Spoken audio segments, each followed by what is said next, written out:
Greetings. Welcome. I welcome you all to today's program. I am Conscious Plat, a singer, writer, poet, and messenger for the people. Dr. Valentine, are you there? Yes, I am. Greetings, brother. How are you? I'm well, sister. How are you? I'm doing just fine, and I just want to let you know I really thank you for joining the program today. It's an honor. My pleasure. Thank you for inviting me. I'm going to allow you to start wherever you'd like. I know that you are a person that can talk on any subject. I've seen many of your videos on YouTube, and one you were speaking of the perilous times we're living in and the things that are going to start taking place.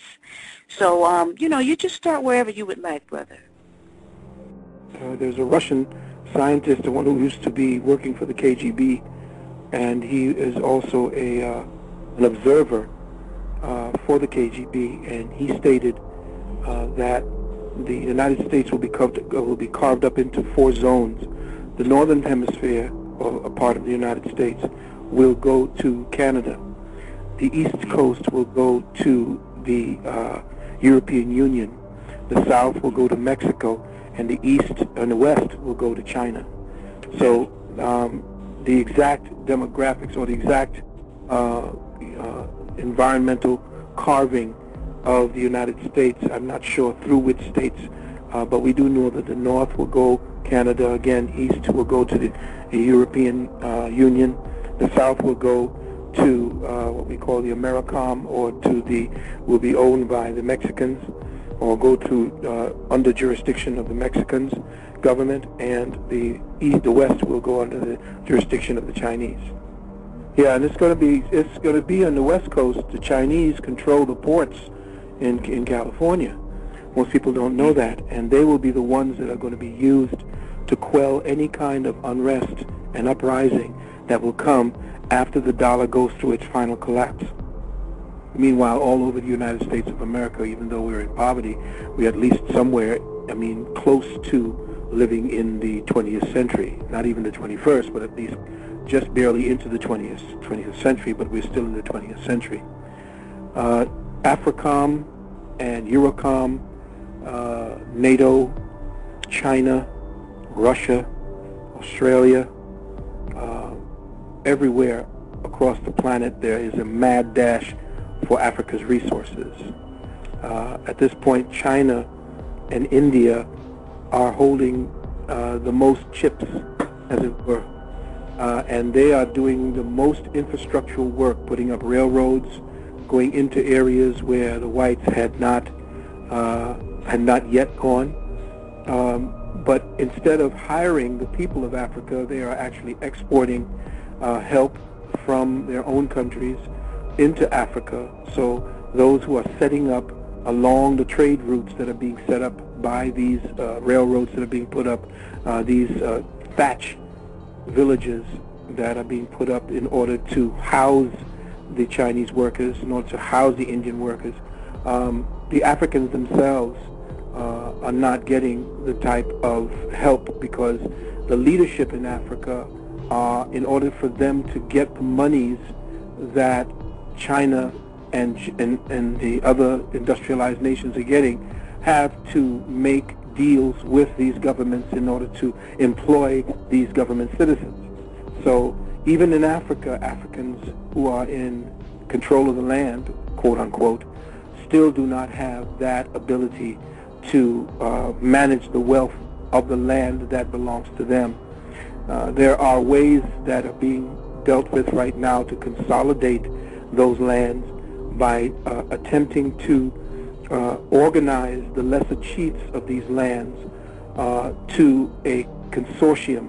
One of those consortiums are run by a woman who calls herself the Queen of Makeda, I believe, the third or the second, and she has opened up a non-governmental organization that is consolidating about 1,000 chiefs and tribes into a non-governmental organization where they will be then exploiting the land of those people, of the chiefs. So Africa, even though I would say Nigeria is a very powerful country because of, or has the ability to be a powerful country, and is the most densely populated country in Africa at this time. Even they don't actually have control of the resources, things like Shell having control of the land. In fact, they're polluting the land. They don't have the same kind of environmental restrictions that some of the more industrialized nations have in the West. So Africa is going to be going through the same kind of culture shock and what I call end-of-time shock that people over here in the West are going to be feeling. And as you said so aptly, that slavery and in Darfur, in the Sudan regions, and so forth, all of this is dovetailing into what I said, going over the next 20 years. There's going to be a crisis on this planet that we have not seen for the last 300, 400 years. Wow. So we are really in for many things to come. That's really interesting. All right. Well, without any further ado, we'll go ahead and introduce Dr. Delbert Blair. I do see him standing by. So greetings, Dr. Blair. How are you? Doing fine, Sister Conscious Plat. I'm happy that I'm on your show for the first time. Oh, yes, and I'm so happy to have you, and been anticipating this. Well, you can start wherever you would like, Dr. Blair. If you have any topic that you would like to start on, or if you want to start talking about some of your products, we are eager to listen.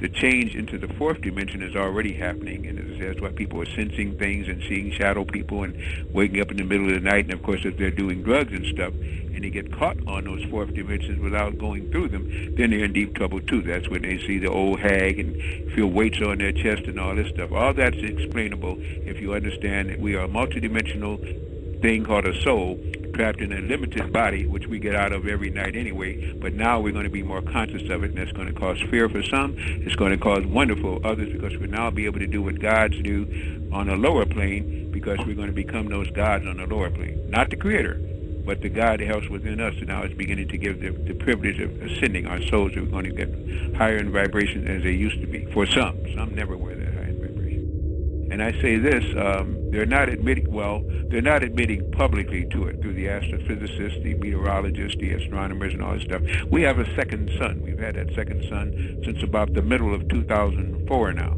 And that sun is highly magnetic. We're told that our Earth is losing her magnetic field. They wish it would. No, I don't believe that, because this new sun is highly magnetic, and it's going to cause a lot of disturbances. In fact, as we get more into a magnetic field in the next coming year, and we're right around the corner from the official turn, we've already unofficially turned really anyway, you're going to see blackouts and brownouts, and you're going to have power failures. This is not fun to talk about, because I will suffer from it, others will too. But the change is that electricity cannot propagate in a magnetic field. And electricity is one of the worst kind of things you can use on a planet. But they found a way to make it worse. They use extra low frequency electricity. And this has got to go, because it's a restraining device on advanced souls. It's a restraining advice on who can live here. And the planet is going to be granted the dispensation to go not only to a magnetic field, but to an organic field, organ energy. But now they're combining metal parts and machine parts with biological parts, putting up these android-type creatures, and that's what you see in these movies. These movies aren't lying. These the Terminators and all these kind of things, that's what they're showing. And then you have man. So you got man, human, and mankind, which we seem to think are symbolic. It's not. If you remember when they went to the moon, because they didn't go when they said they did anyway, but said one small step for man, one giant step for mankind. We don't even understand the differentiation what they were saying there. And we've been lied to and miseducated, and his story has become a mystery, so now we don't even understand truth when we feel it. But now, as we vibrate upward, and we get more into a magnetic field around our planet, I just go on and on with this. We're going to have to raise consciousness. This is why it's so important now, and why I asked and prayed and begged and everything else for the Creator to help me to get to solutions. I saw the problems. Where were the daggone solutions? Everybody's telling me about a problem. Where's the solution, bro? Where's the solution, sis? So therefore, I think we've been given some solutions. And to really understand what's happening is to just overview that our planet is vibrating faster. our planet is now operating on a frequency where people are going to see shadow people. They're going to detect things. Animals are going to become more sensitive. And this is for those who are not drunk and full of, full of all these little funny things that people smoke and funny things that people drink. If you do that, then you're dependent on that substance to take you there. If you get your cells to accept your consciousness raising, the cells will vibrate there anyway. And that's why when people talk about the good water and the good food and stuff, they try to kill them, or they try to get you to get this bad stuff, because they realize that if you can take in vibrational rate with the planet, you will be on the planet when those who cannot take the vibration will be dispensed with. You're going to see people dying like mad. You're going to see people awakening like mad. You're going to see people trying to have babies like mad, especially women are driven by this now, because these souls want to come in. It doesn't mean because souls want to come in, you're supposed to let them, because again, this is a chance to get on a planet that's now escalating upward. So believe me, we could just, I don't know where to begin and not to talk, because each of these subjects is a subject within itself. The overall view, by my understanding, limited as it may be, is that we're vibrating faster. We must vibrate faster with the planet, or the new planetary atmosphere we will not be able to take. We'll have to stay with the old one, but to stay with the old Earth is going to mean death.